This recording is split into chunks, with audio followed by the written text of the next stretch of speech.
ជំរាបសួរបងប្អូនទាំងអស់គ្នាអំពូមីងទាំងអស់ដែលបានតាមដានហ្នឹងហើយនេះខ្ញុំជឿជាក់ថាការលើកឡើងរបស់នេះខ្ញុំវាមានត្រូវខ្លះវាខុសខ្លះប៉ុន្តែទោះជាយ៉ាងណានេះខ្ញុំជឿជាក់ថា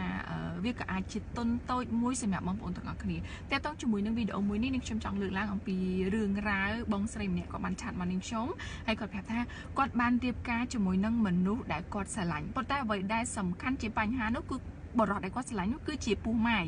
មានកូនស្រីម្នាក់ហើយរាល់ថ្ងៃហ្នឹងគឺកូនស្រីគាត់នៅជាមួយនឹងម្ដាយគេទេកូនស្រីប្តីរបស់គាត់ហ្នឹងណាចានៅមួយម្ដាយគេទេប៉ុន្តែរាល់ថ្ងៃប្តីគាត់ជាអ្នករ៉ាប់រងលើកូនស្រីនឹងទាំងអស់ហើយរាល់ថ្ងៃសៅរ៍អាទិត្យចុងសប្តាហ៍ជួនកាលប្តីគាត់ជាអ្នកទៅយកកូនស្រីហ្នឹងចាពីផ្ទះអតីតប្រពន្ធរបស់ប្តីគាត់ហ្នឹងចាយកមកផ្ទះយាយដែលត្រូវជាម្ដាយរបស់ប្តីគាត់ចាឥឡូវនេះយើងញញតិចប៉ុន្តែព្យាយាមសង្ឃឹមថាបងប្អូនយល់នឹងហើយបានន័យថាថ្ងៃពេលខ្លះសៅរ៍អាទិត្យខ្លះគាត់ប្តីគាត់ទៅយកកូនមកដើរលេងជួនកាលគាត់ហ្នឹងជាអ្នកទៅយកកូនរបស់ប្តីហ្នឹងទៅដាក់មកឲ្យជួបប្តីដើរលេងនឹងជាមួយគ្នាឬក៏ជួបយាយអីចឹងទៅហ្នឹងហើយតែគាត់សួរថាហេតុអីពេលដែលគាត់ទៅយកកូនហ្នឹងទៅដល់ផ្ទះអតីតប្រពន្ធរបស់ប្តីគាត់ម្ដងចាគាត់មានអារម្មណ៍ថាអត់សុបាយចិត្តហើយពេលខ្លះឃើញប្តីគាត់ហ្នឹងយកចិត្តទុកដាក់ជាមួយកូនហ្នឹងចាគឺគាត់មានអារម្មណ៍ថាអន់ចិត្តគាត់គិតថាដូចប្តីគាត់ហ្នឹងដូចអត់មានឃើញវត្តមានគាត់នៅនឹងអញ្ចឹងចាតែគាត់ប្រាប់ហើយគាត់ថាគាត់មិនមែនចិត្តចង្អៀតចង្អល់ទេចាគាត់ក៏ស្រឡាញ់កូនរបស់ប្តីនឹងដែរតែហេតុអីគាត់នៅតែមានអារម្មណ៍មួយអន់ចិត្តអញ្ចឹងគាត់ថាតើអាចផ្ដល់យោបល់ឲ្យគាត់បានអត់អញ្ចឹងក្រៅពីយោបល់ដែលនាងខ្ញុំផ្ដល់បងប្អូនអាចផ្ដល់តាមខមមិនបានណាហ្នឹងហើយអញ្ចឹងសម្រាប់យោបល់របស់នាងខ្ញុំអាចនិយាយបានថាប្អូនស្រីឬក៏បងស្រីមិញហ្នឹងគាត់គឺជាមនុស្សម្នាក់ដែលមានចិត្តល្អតែគ្រាន់តែថា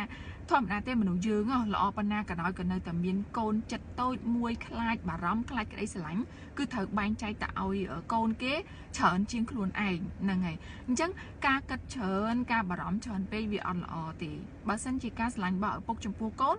វាក៏មិនអាចយកមកវាស់វែងជាមួយយើងជាប្រពន្ធបានដែរការទទួលខុសត្រូវរបស់គាត់ទៅលើកូនគាត់យូរបំផុតត្រឹមកូនហ្នឹងអាយុ18ឆ្នាំគឺវាផុតទៅហើយអញ្ចឹងអាចនិយាយបានថាមិនដោយទៅតាមច្បាប់យើងជាប្រពន្ធចាជាភរិយាដែលមកក្រោយនិយាយចេះមិនបន្ទោសមិនដាក់បន្ទុកប៉ុន្តែគាត់ថាសុំកុំដាច់អហង្ការពេកពីព្រោះអីមុនពេលដែលអូនទទួលយកគាត់ចាអូនបានដឹងហើយឮហើយថាគាត់គឺជាបរិសុទ្ធពុះម៉ាយចាអញ្ចឹងភាពប្តីប្រពន្ធអាចចាប់គ្នាបានតែចំណងសាច់ឈាម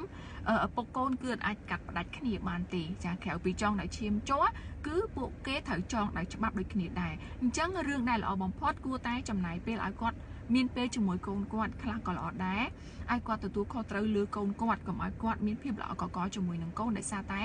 យើងចាបើគាត់អត់ទៅជួបកូនឬអត់ជួយកូនទេអញ្ចឹងថ្ងៃក្រោយមិនថាថ្ងៃក្រោយទេចាបច្ចុប្បន្នហ្នឹងក៏ដោយទាំងញាតិចាទាំងញាតិអូនទាំងប្តីរបស់អូនផ្ទាល់ទាំងញាតិខាងប្តីផ្ទាល់នោះគេនឹងគិតហេតុផលមកលើយើងគេនឹងថាយើងចិត្តអត់បានគេនឹងថាយើងដើមហេតុអត់ឲ្យប៉ាកូនគេជួបគ្នានិយាយត្រង់ទោះបីយើងជាភរិយាទី2យើងរៀបការពេញច្បាប់ក៏ដោយក៏គេនៅប្រើពាក្យថាប្រពន្ធចុងនឹងចិត្តអត់ខកអំបែកកូនបែកអត់ឲ្យគេជួបគ្នាចេះមួយចុះពីរអញ្ចឹងរឿងខ្លះវាអាចដូចយើងចង់បាន 100% ទេសំខាន់យើងត្រូវធ្វើអ្វីដែលជាទូនីតិកាតព្វកិច្ចរបស់យើងឲ្យបានល្អបំផុតរឿងប្រែប្រួល